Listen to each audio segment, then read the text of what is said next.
Bonjour à toutes et bonjour à tous. Merci d'être là de nouveau. Donc, on va faire une table ronde avec Alexander Kluge, qu'on remercie d'être présent. On est très honoré de sa présence. Et pour faire, pour animer cette table ronde, nous serons 4, avec la traductrice. Donc Bénédicte Villegrain, qui est éditrice, qui connaît très bien l'œuvre de Kluge parce qu'elle a édité une partie des textes du film sur lequel on va débattre aujourd'hui, qui s'appelle Des nouvelles de l'Antiquité, qui est un film entre Marx et Eisenstein. Donc d'ailleurs, si vous voulez l'acheter, il y en a ici en vente. Ils sont ici. Sur la table. Donc Bénédicte Villegrain, traductrice, éditrice. On a aussi avec nous Christian Feigelson, qui est professeur de sociologie à Paris 3 et qui anime entre autres un programme de recherche sur filmer le goulag. Nous accompagnera aussi Marie Herman, qui est traductrice. Et bon, moi-même, philosophe, blablabla, mais je ne vais pas me présenter plus que ça.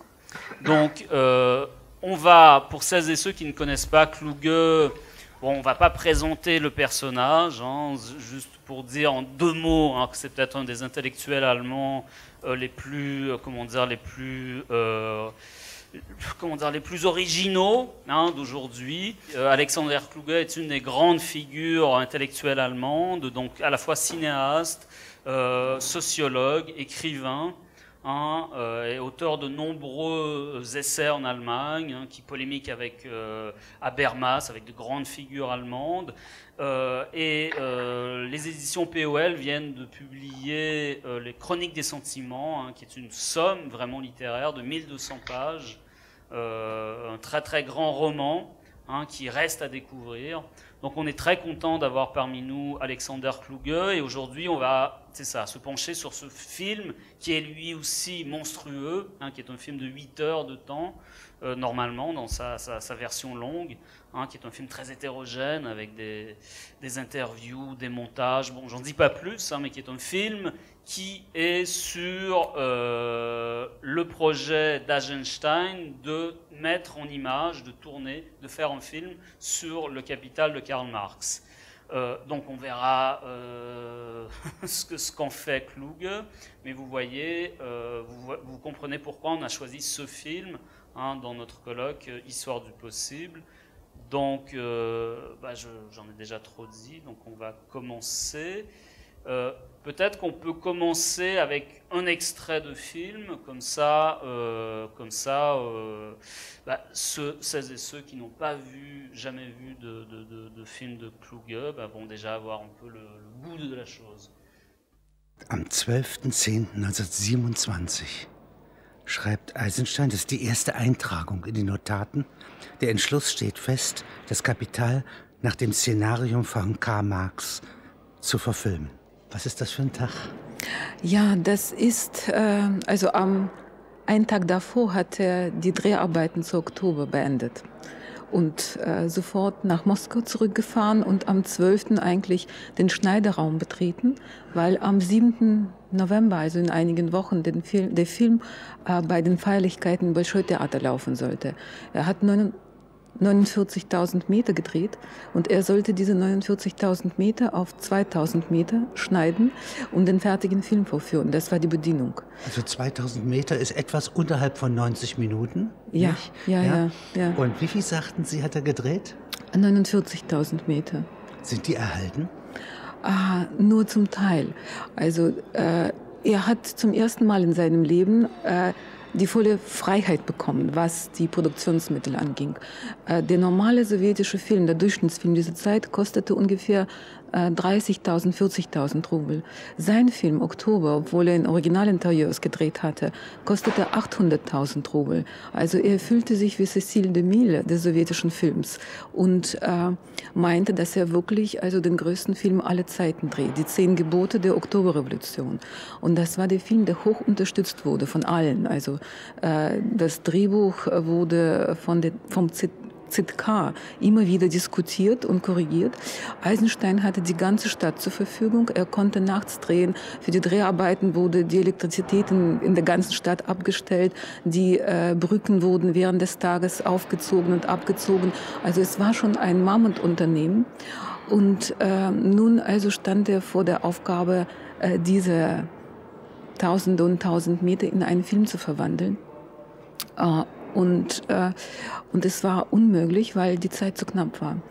Um Tag und Nacht arbeiten zu können, kriegte er also verschriebene endokrine Aufputschmittel, also Drogen, wie wir es heute nennen, wie ein Sportler. Und er hat wirklich einmal 48 Stunden hintereinander geschnitten.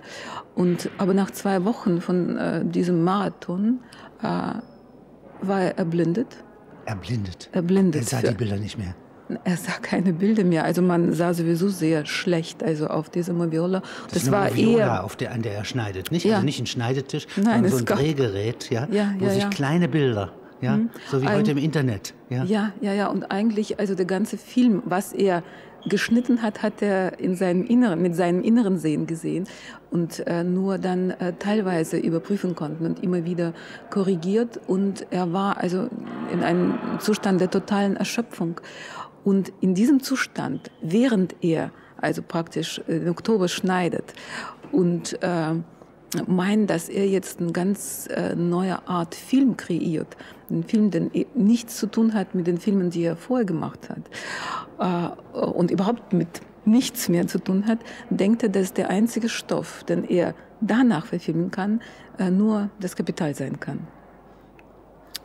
Und während dieser Arbeit, wo er also erblindet, wo er in totaler Erschöpfung lag, wo er nicht schafft, den Film auf 2000 Meter zu schneiden, denkt er über die Theorie oder über die Visionen des möglichen Films nach, den es gar nicht gibt. Und er beginnt die Tagebücher zu führen. Er geht zu Psychoanalytikern, um sich zu kurieren, weil er meint, dass also irgendwie seine schöpferische Potenz in eine Sackgasse geraten ist. Und er geht zu 3 Ärzten, die also seine Neurosen und Krise kurieren sollten. Und danach wird er also in einem Zustand der totalen nervlichen Erschöpfung in den Süden geschickt.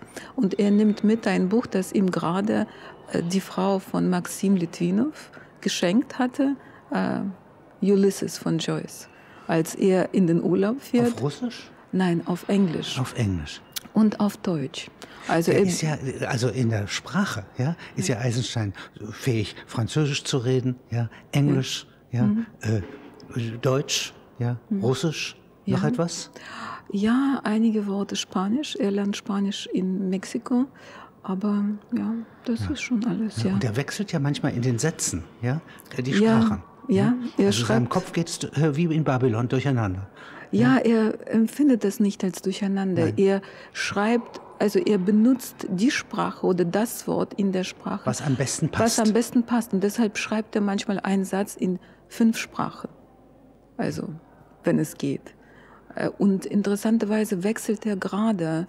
Also zunächst ist seine intime Sprache, die er für das Tagebuch benutzt, die deutsche Sprache. Und jetzt dieses Tagebuch und diese weiteren Eintragungen, die macht er 1927, 28 bis 29.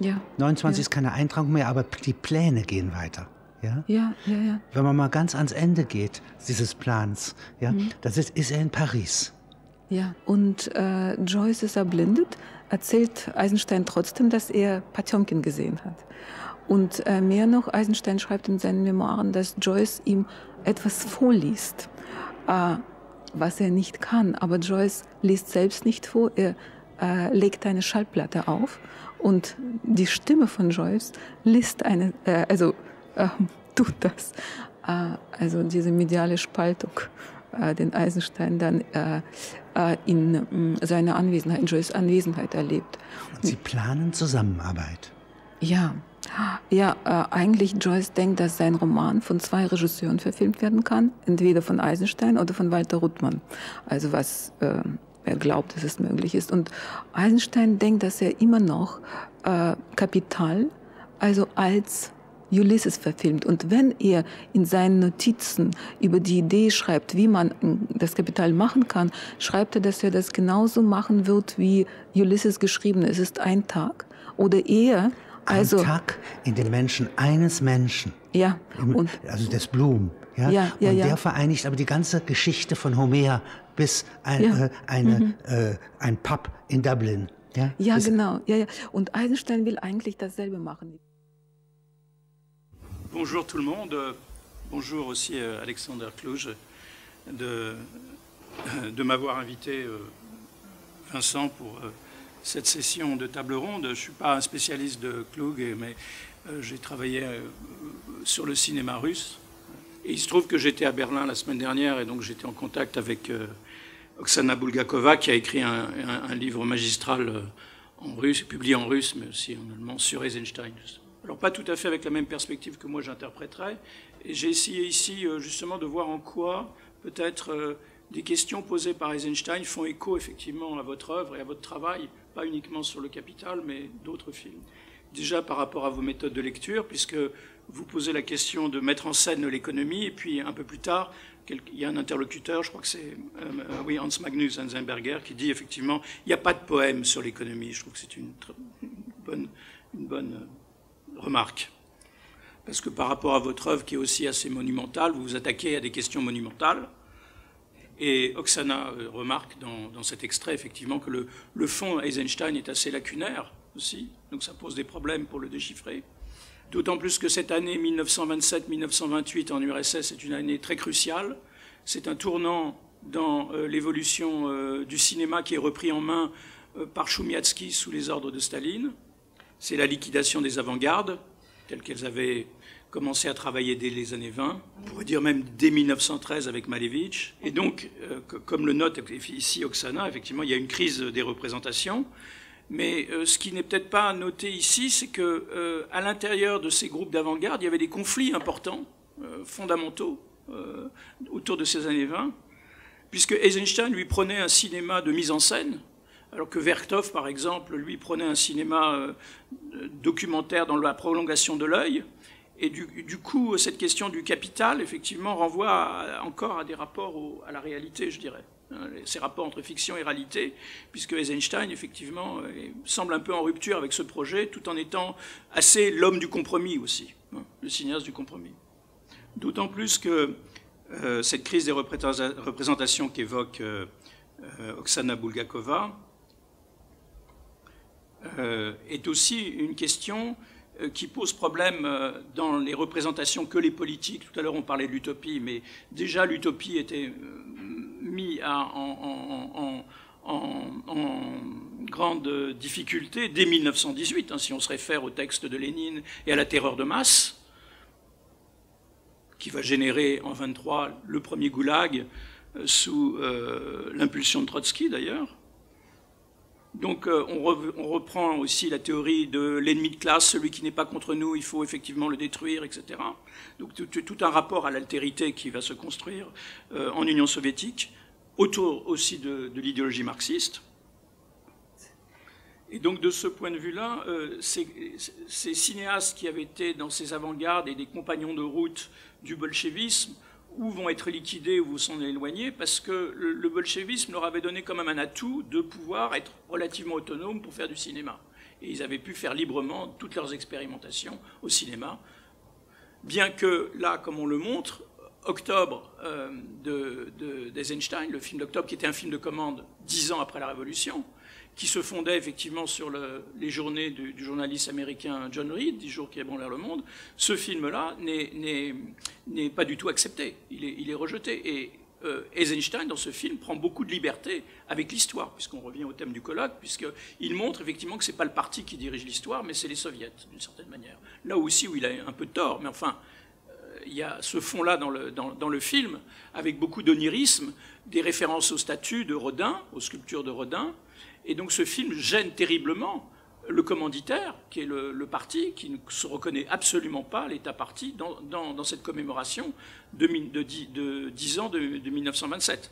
Pas oublier qu'Eisenstein était un homme du 19e siècle, hein, qui venait donc de Riga, de son père architecte, et qui a été nourri de la peinture. Donc là, on peut aussi faire peut-être des translations avec votre propre travail, Alexandre Kluge, puisque j'avais beaucoup apprécié, je vous le dis, votre film avec Anselm Kiefer autour du pain, Dancing with Picture, justement, où vous faites une réflexion en commun sur la peinture.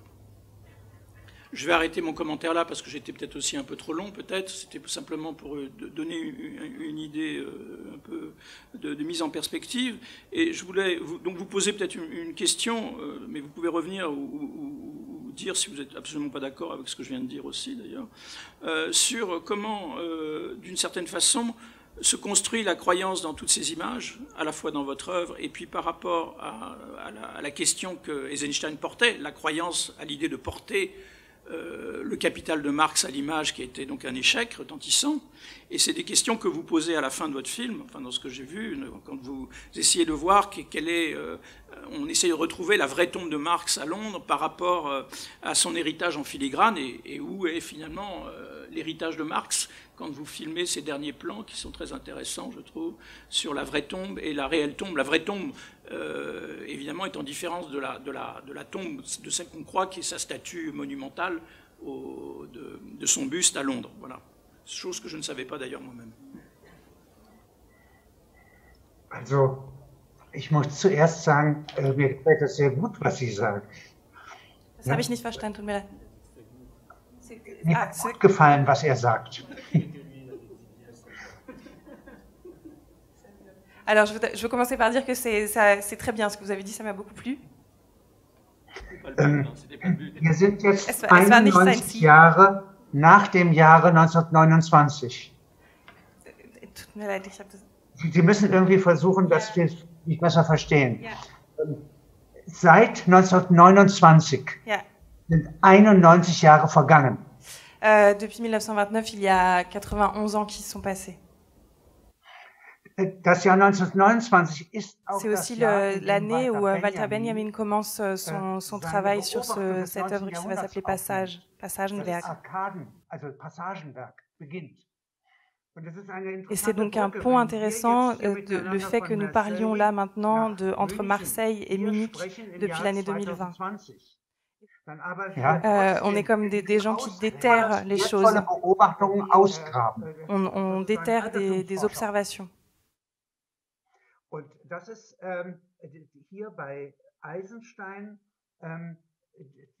Moi, je ne séparerai pas Eisenstein de Vertov. C'est un trésor de débauche, d'esquisses que nous pouvons reprendre aujourd'hui. On devrait maintenant développer la deuxième partie de tout ça et on devrait le faire ensemble.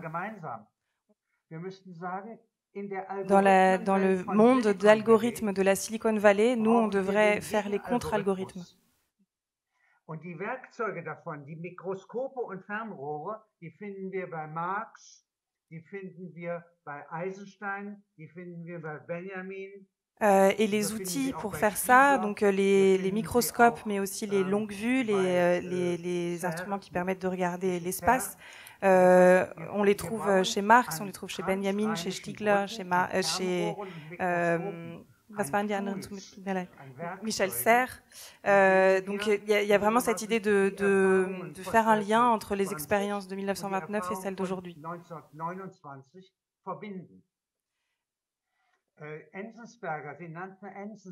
Enzensberger, dont vous venez de parler, il est né en 1929.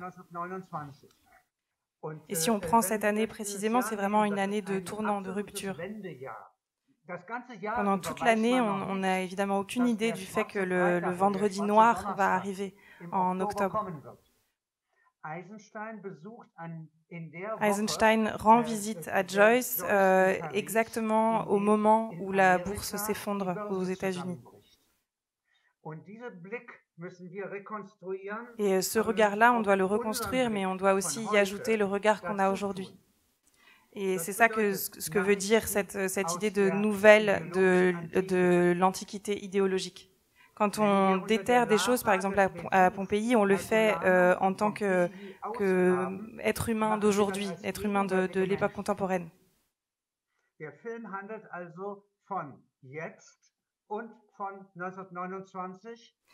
Donc le film, il parle d'aujourd'hui, il revient à 1929, il retourne à 1818, l'année de naissance de Marx. Dans l'art, on connaît la perspective spatiale, par exemple, à la Renaissance, la perspective directe. Mais là, il s'agit d'une perspective temporelle. C'est avec ça que le film travaille. Toutes les expériences et les observations que vous pouvez regarder dans le film, que vous pouvez voir dans le film, vous pouvez les vérifier à travers le temps. Vous avez dit à l'instant que Enzensberger a dit il n'y a pratiquement pas ou pas de poèmes sur l'économie. Il y a aussi pratiquement pas d'opéra. Le seul opéra qui se passe dans l'industrie, qui se passe dans une usine, il est de Max Brandt, vous pouvez le voir dans le film. Brecht était très jaloux de cet opéra. Und wir könnten heute, da wir von Luigi Nono gelernt haben, ja, wie man also Ceda in Musica auf Revolution, auf Produktion, auf Arbeitskraft wendet, ja, könnten wir heute anfangen. Et aujourd'hui, on pourrait parler de, donc il y a cette idée de Ceda in Musica, on pourrait parler de ces questions de production, de force de travail, ces questions économiques, tous ces phénomènes dont parle Marx.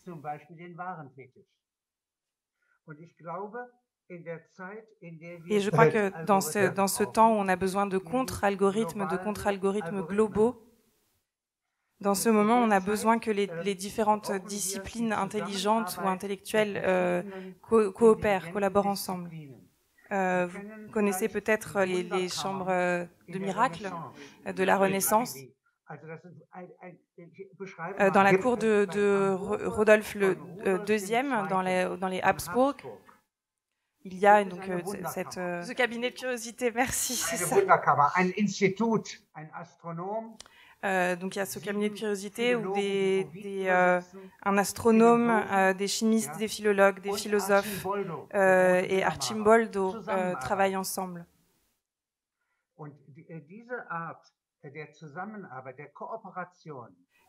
Et cette façon-là de collaborer, de coopérer, ce jardin de la coopération, c'est une exigence adressée à l'art et à l'académie, à l'université.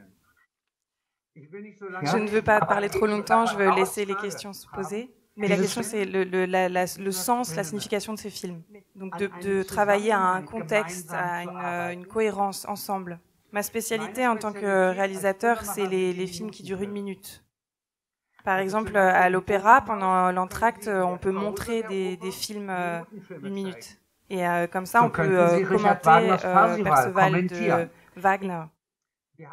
Récemment, à l'Opéra de Munich, on avait un décor conçu par Baselitz pour Perceval de Wagner, qui est donc un peintre connu allemand.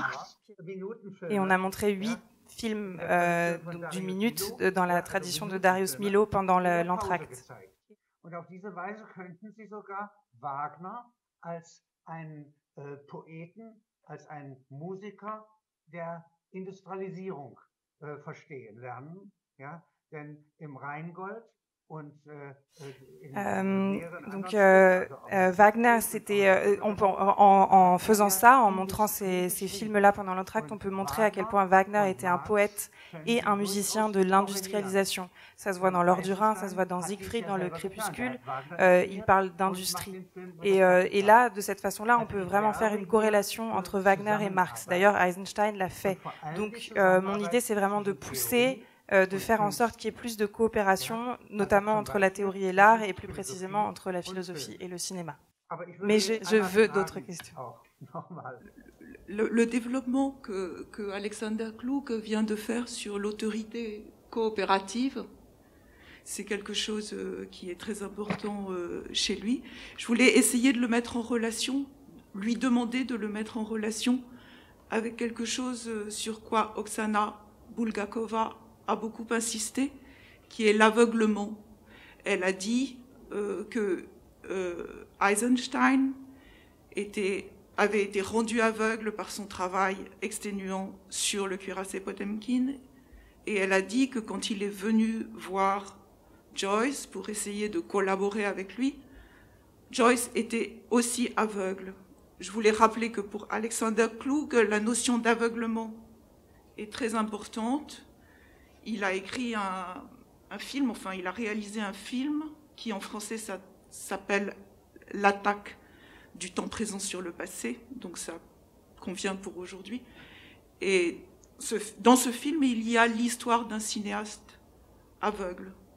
Et je voulais juste lui demander comment il concevait le rapport entre l'importance de l'aveuglement pour lui et l'importance pour lui de cette autorité coopérative. Je trouve ça très bien, et Homer aussi est aveugle. Dans le cinéma, il y a une particularité.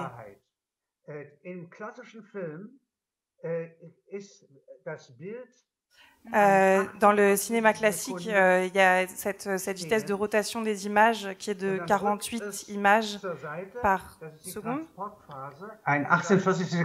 C'est ça. Et donc, ce qu'on peut dire, c'est que la moitié du temps, en réalité, au cinéma, l'écran est noir. Et donc les synapses dans notre cerveau, pendant ces 48 secondes de noir, en fait, elles peuvent être en libre association. Elles peuvent créer des libres associations. C'est une épiphanie. C'est ce que crée le montage dans le cinéma. Ça veut dire qu'on voit une première fois avec les yeux et une seconde fois avec le centre d'association.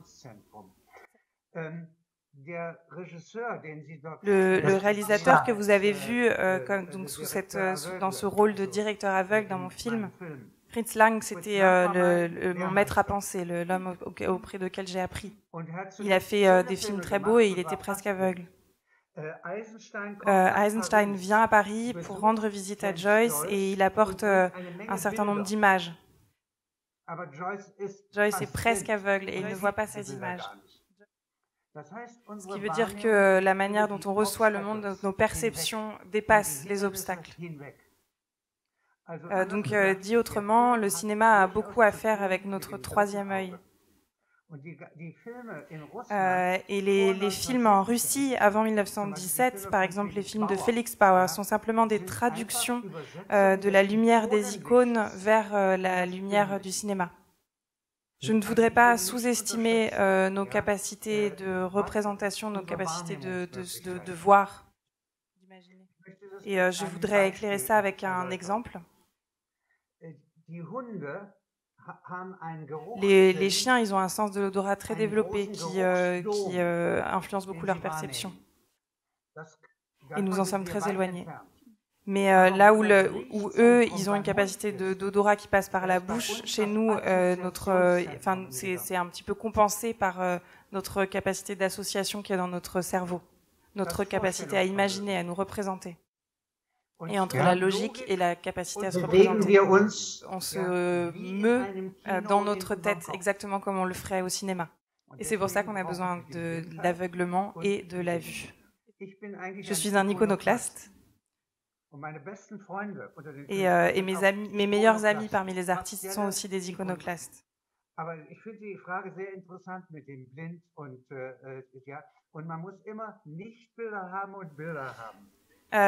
je trouve ça très intéressant, cette question. On a besoin d'images et de non-images de ces interactions-là. L'oreille, par exemple, a un sens très développé. C'est un organe très intelligent. C'est un organe qui permet d'écouter la langue, les mots, mais aussi la musique, et c'est aussi l'organe de l'équilibre. Si vous regardez au Moyen-Âge, la représentation de Hieronymus, le pigeon qui vient annoncer le message de Dieu, il parle à l'oreille, parce qu'à l'oreille, on ne peut pas mentir, alors qu'aux yeux, on peut mentir. Et c'est aussi de ça qu'il s'agit dans le film.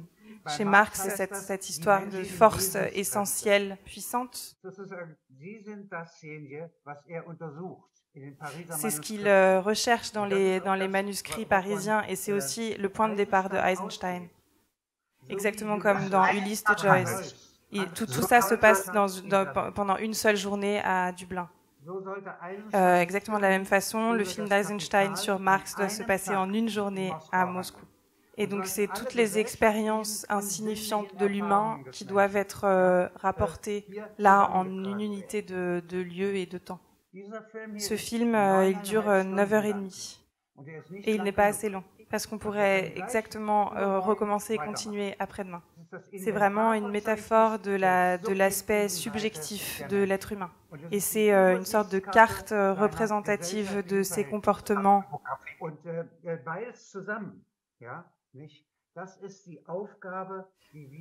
Et c'est vraiment de mettre tout ça ensemble, de penser tout ça ensemble. C'est vraiment la tâche que nous avons dans la philosophie, le cinéma, la littérature. Et j'ai aussi besoin de la musique là-dedans. En français, il existe un beau livre, Inquiétance du temps. C'est le même thème, le même sujet. En anglais, il y a donc ce livre en collaboration avec Oskar Nikt, avec qui je travaille régulièrement.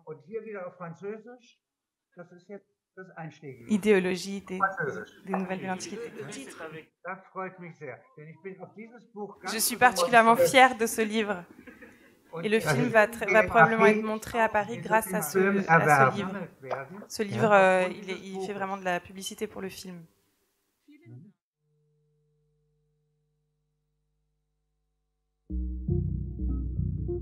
Soweit wir es beurteilen können, ist dieses Bild gänzlich frei von spezifischen Objekten.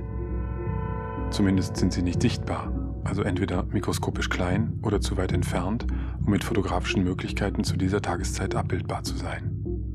Und doch sehen wir etwas, und zwar den Himmel. Streng genommen ist das kein geografischer Begriff. Der Himmel ist kein konkreter Ort, auch kein Objekt. Und dennoch sehen wir ihn und wir wissen, wo er ist, nämlich stets über uns.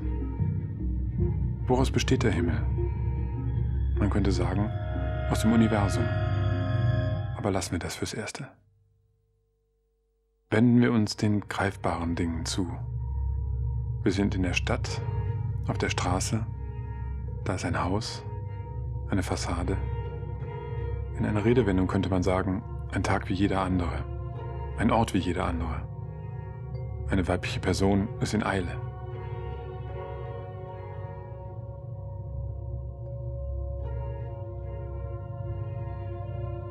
Moment bitte. Augenblick. Was sehen wir? Eine Ordnung, eine Anordnung von Dingen, Materialien, Stoffen. Dazwischen ein Mensch. Zu dem Mensch gehört eine Geschichte, die wir hier nicht erzählen werden können. Hinter den Mauern wahrscheinlich noch mehr Menschen. Und hinter den Dingen, hinter jedem einzelnen von ihnen, noch mehr Menschen, noch mehr Geschichte.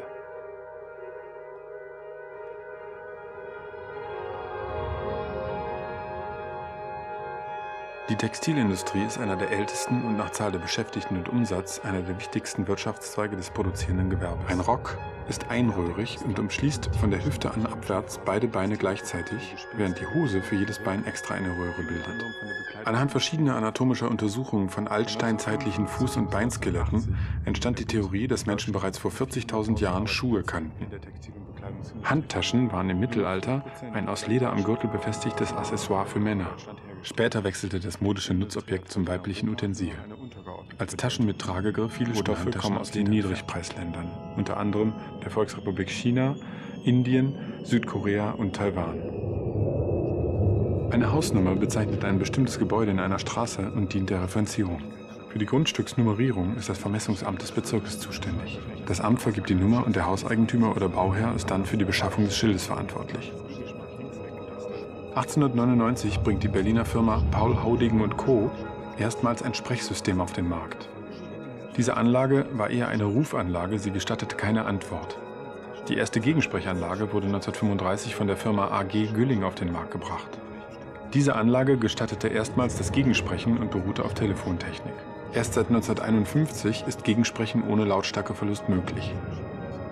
Die überwiegende Mehrzahl aller Türschlösser sind Stiftschlösser. Sie wurden von Linus Yale Jr. 1865 in New York erfunden. Mehrere, entweder durch Schwer- oder Federkraft in den Kern gedrückte Stiftsäulen, blockieren den Kern, bis alle durch den Schlüssel so weit in das Gehäuse gedrückt werden, dass die Unterteilung an der zwischen Kern und Gehäuse liegenden Scherung liegt. Gitterroste werden industriell seit 1929 von der Firma Lichtgittergesellschaft produziert. Der abzudeckende Schacht diente zur Einschüttung von Kohle- oder Kartoffelvorräten und findet sich so traditionell vor Berliner Häusern der Jahrgangsklassen ab 1880. Schilder von Gas- und Wasserversorgungsanlagen weisen auf unter dem Straßenniveau liegende Straßenkappen bzw. Schieberkästen hin, die Zugang zu Absperrventilen des Erdgas- und Wassernetzes bieten. Die Zahlen rechts des schwarzen Ts geben den Abstand zwischen Schild und Schieberkasten vom Schild nach rechts weg gemessen an. Die Zahlen links davon geben den Abstand zwischen Schild und Schieberkasten vom Schild nach links weg gemessen an. Die Zahlen darunter geben den Abstand zwischen Schild und Schieberkasten vom Schild gerade weg gemessen an. Alle Angaben erfolgen in Metern und Dezimetern.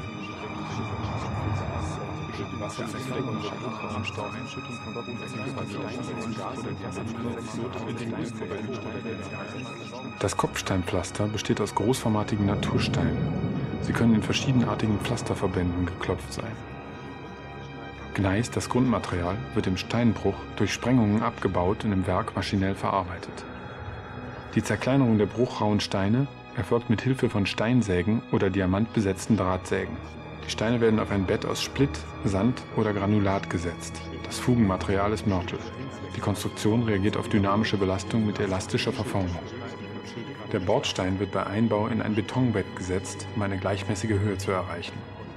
Das Kopfsteinpflaster vor dem Bordstein zeigt eine gerade Randlinie und in der nächsten Reihe eine diagonale oder polygonale Anordnung des Pflastersteinverbandes. Dies ist eine besonders wertvolle und ältere Bauplatten stammen aus in der Fabrik hergestelltem Kiesguss.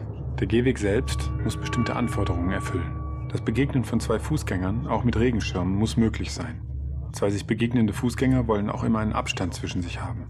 Es ist auch zu berücksichtigen, dass im Durchschnitt 46% der Fußgänger ein Gepäckstück, eine Tasche oder dergleichen tragen. In den Bürgersteig eingelassen sind Straßenkappen der Gas- und Wasseranlagen. Kappendeckel sind durch Edelstahlbolzen gegen Verlust gesichert. Die Straßenkappe bedeckt die Schieberkästen für Gas oder die Wasserzuführung zu den Abwasserentsorgungsnetzen bzw. den Wasserzuführungen. In den Gussdeckel sind die Initialen des Versorgungsunternehmens mit eingegossen. So war 1945 die Wiedererkennung total zerstörter Versorgungslinien möglich. Um im Winter verschneite oder zugefrorene Straßenkappen auffindbar zu machen, wird ihre Position auf einem Hinweisschild vermerkt, das in unmittelbarer Nähe zum Schieberkasten auf einer Ständersäule oder an Bauwerken montiert ist.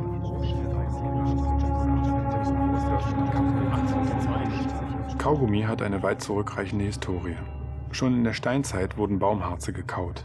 Die Kaumasse wird heute aus petrochemischen Grundstoffen erzeugt. So besteht der Kaugummi jetzt zu 50-60% aus Zucker, die Kaumasse aus Kunst- und Füllstoffen. Die erste Kaugummifabrik wurde 1848 von John Curtis Jackson in den USA gegründet. 1862 entstand die erste deutsche Zigarettenfabrik in Dresden. Die Zigarette, die hier als Kippe und somit als Spur liegt, hatte eine aktive Lebenszeit von 7 Minuten.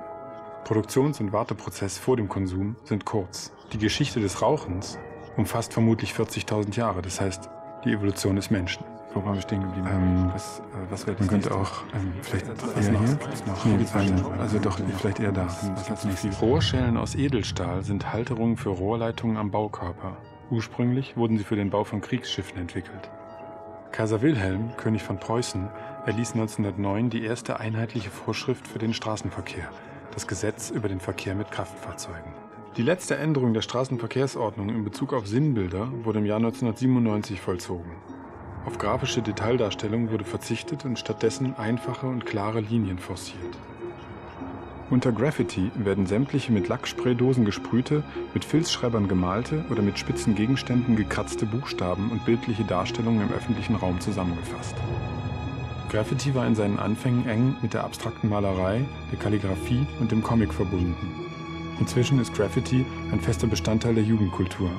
In der Hip-Hop-Szene ist die Graffiti-Kunst eines von 4 Elementen, neben Rap, DJing und Breakdance.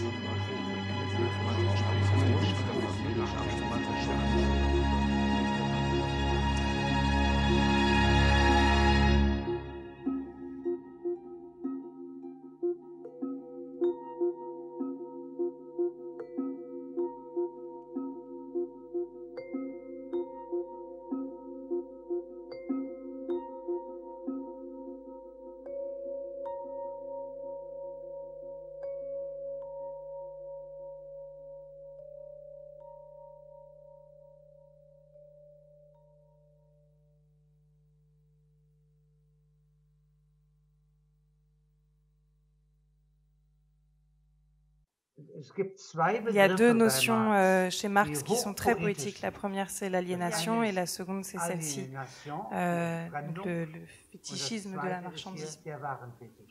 Der Warenfetisch ist nach Marx das, was die Generationen von Menschen. D'après Marx, c'est ce qui, pour les générations de gens qui ont produit des marchandises, les ont amenés là. Marx dit que si avec un couteau de poche, avec un couteau suisse, on ouvre une machine, le sang de ceux qui l'ont produite doit couler. Ce film-là, il a donc été fait par Tom Tykwer.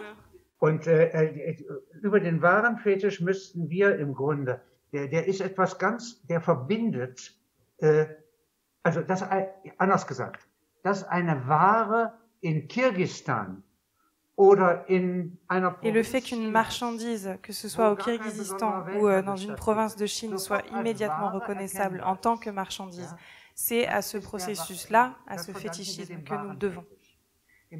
Au XVIIe siècle, il y a une représentation qui veut que dans la tête des gens, il y ait une lampe d'âme. Und sie ist dort nicht. Et elle n'y est pas. Atomen. Il n'y a rien qui consiste en des atomes et qui ressemblerait à ça. Descartes dit qu'elle existe. Les anatomistes disent qu'elle n'existe pas. Dans les marchandises, dans les produits que les êtres humains construisent, elle existe. Et alors, ça serait une glande pinéale, en réalité. C'est comme ça que ça s'appelle. Oui, en attendant, je voulais peut-être poser une question. Vous aviez fait, je crois, un film qui s'appelait Anita Gay en 1966 sur les traces de l'histoire d'une jeune femme juive passée à l'Ouest.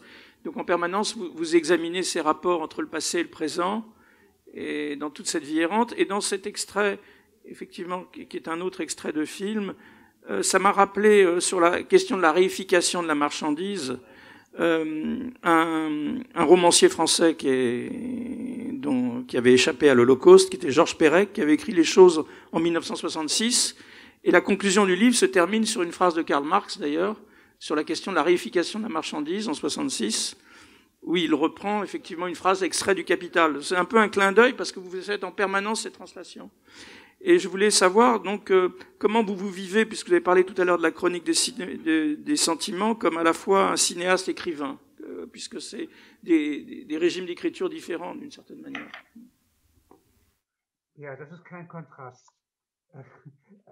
Je n'y vois pas de contraste. Je suis un patriote des livres. Depuis l'incendie de la bibliothèque d'Alexandrie, je suis du côté des livres, je défends les livres. Il n'y a que deux choses qui me manquent dans les livres. La première, c'est la musique, et la deuxième, c'est le mouvement.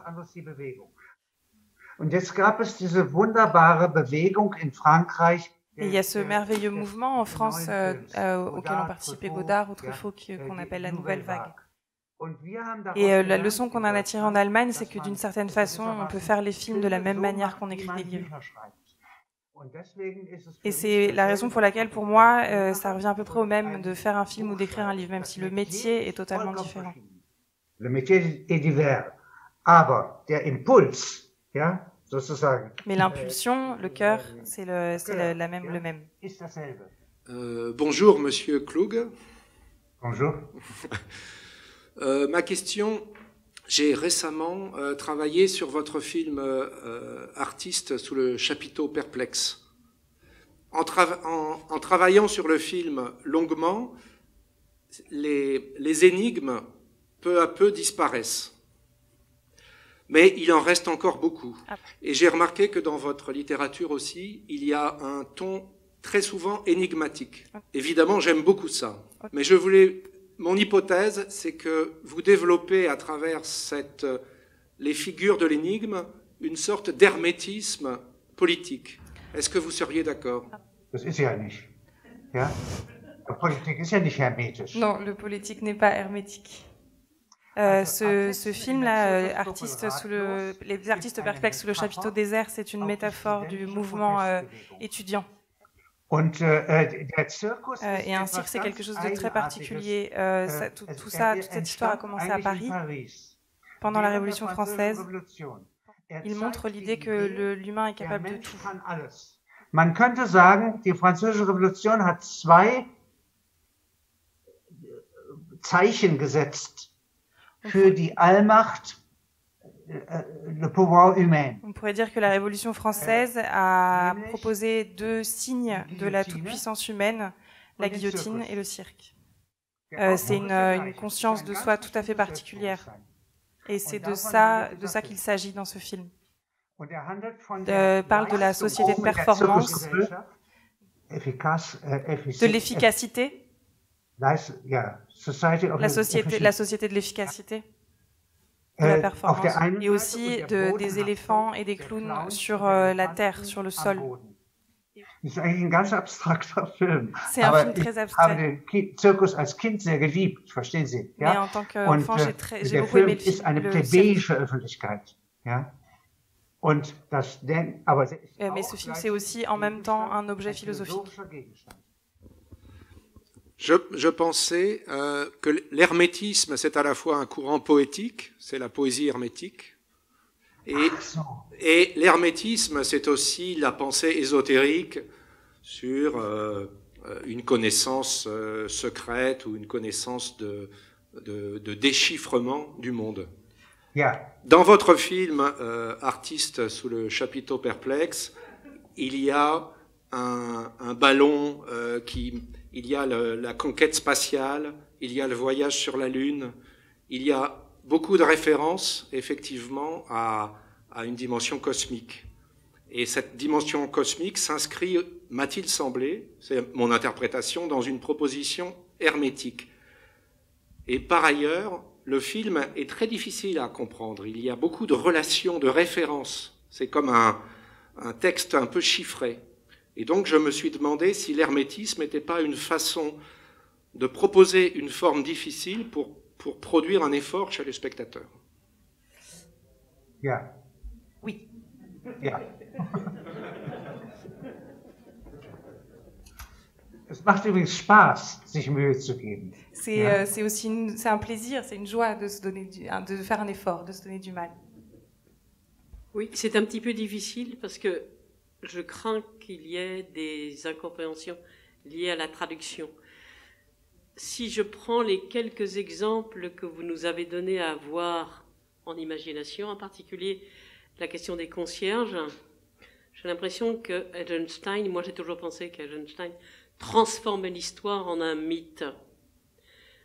Parce que les concierges à cette époque-là étaient vraiment très pauvres et très très peu ont acheté des actions.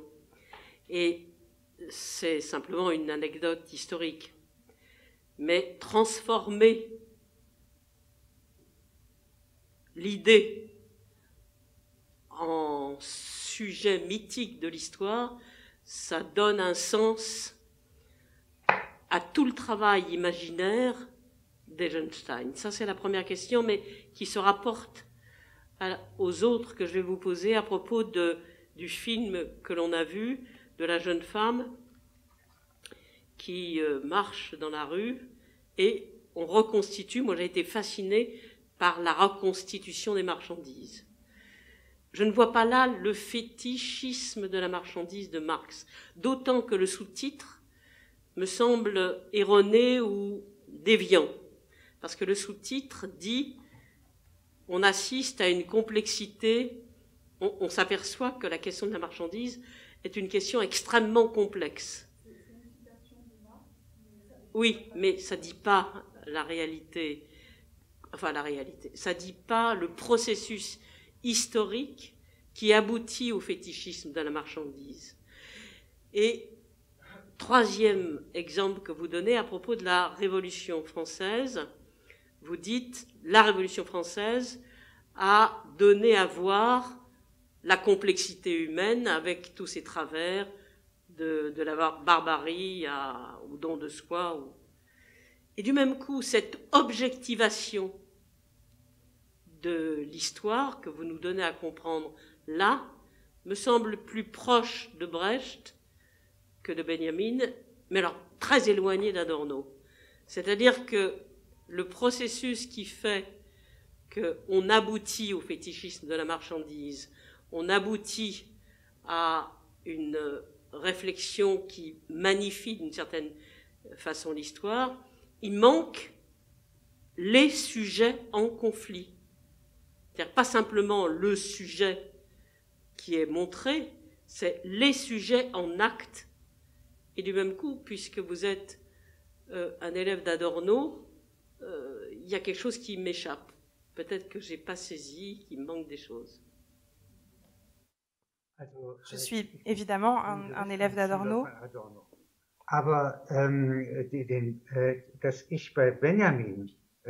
Mais je suis aussi sûre que j'ai poursuivi le travail, et notamment le travail pratique chez Benjamin. Et quand vous voyez ces deux-là, Brecht et Benjamin au Danemark, ils vivent au Danemark. Tout le continent entier est acquis au fascisme. Et ils se lancent dans l'abécédaire du politique. J'aime comme Adorno la musique et la différenciation. Aber auf der anderen Seite liebe ich ebenfalls dieses Praktische, ja, dass man sagt. Mais j'aime aussi ce côté pratique, cette idée qu'il faut redéfinir le politique en plein milieu de la crise, qu'il faut un abécédaire. Les grands-parents de ma mère étaient anglais. Mon père vient du milieu de l'Allemagne. Wenn ich jetzt eine meiner Vorfahren j'ai une ancêtre du côté de mon père qui vient de France, qui était une huguenote au XVIIIe siècle. Donc, en moi, il doit y avoir une sorte de guerre civile où ils s'affrontent. Mais ils se supportent. Et c'est ainsi que se supportent les voix fines de Adorno avec les griffes robustes de Benjamin. Des Engels der Geschichte bei Benjamin. Et si vous voyez les mains chez Benjamin, ce ne sont pas des mains qui peuvent travailler. Das sind Hände, also Denkhände. Ce sont des mains qui pensent. Les anges de l'histoire de Paul Klee. Und ich besitze einen zweiten Engel von Paul Klee und das ist Stroszek der Clown. Einen zweiten Engel. Ja, j'ai besoin d'un deuxième ange qui se tient à côté de l'ange de l'histoire, qui est un ange pratique. Pour répondre à votre question, la théorie critique consiste en de nombreux esprits différents et j'ai besoin du travail de chacun d'entre eux.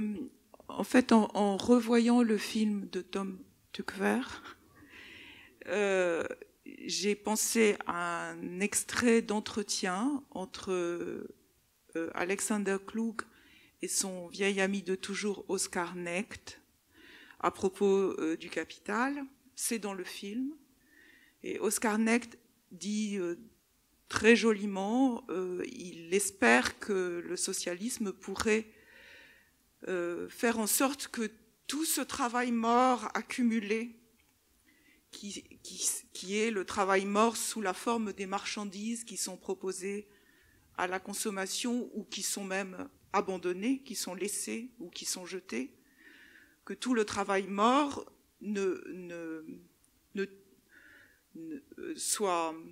n'ensevelisse pas ce travail vivant qui est le travail de tous ceux qui ont participé au processus.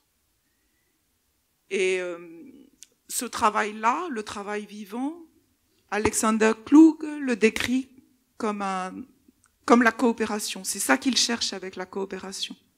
C'est ce travail vivant. Et ce qui est bizarre dans le film de Tom Tykwer, c'est que c'est la marchandise qui est investiguée. Et de la marchandise, il arrive au processus, et on a le sentiment que par la marchandise, il arrive à restituer aux travailleurs leur travail, mais en passant par la marchandise, pas en passant par le travailleur. Also, das ist ganz wunderbar, also der Begriff der toten Arbeit, ja, bedeutet ja nicht, dass das was Totes ist, sondern das ist die in den Dingen manifestierte menschliche Lebenszeit. Ich möchte mal ein Beispiel erzählen Cette notion de travail mort, ça ne veut pas dire qu'il s'agit de matière morte. C'est vraiment l'idée d'un temps de vie humaine qui se manifeste dans les objets, dans les marchandises. Et je vais encore parler d'un mythe, c'est un mythe qui m'a beaucoup ému. Au temps de l'impérialisme, à Brême, on a construit des navires de guerre, donc en 14, qui étaient destinés à aller en Chine. Et c'est comme ça que l'Allemagne a réussi à s'emparer d'une province chinoise.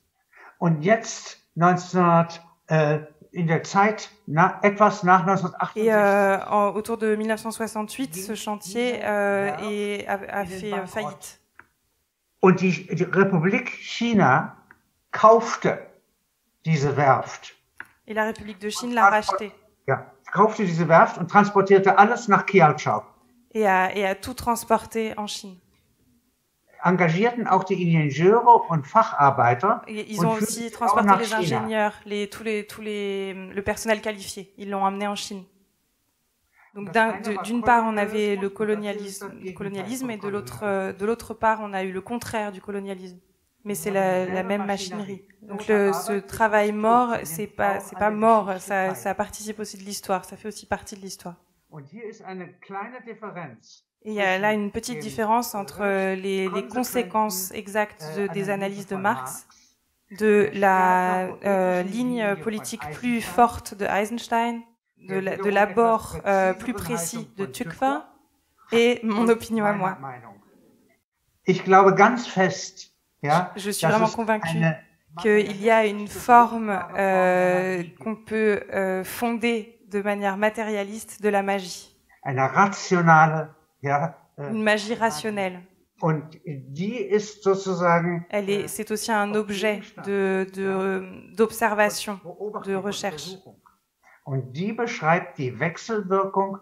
Et elle décrit donc cette différence entre la force de travail objective et subjective.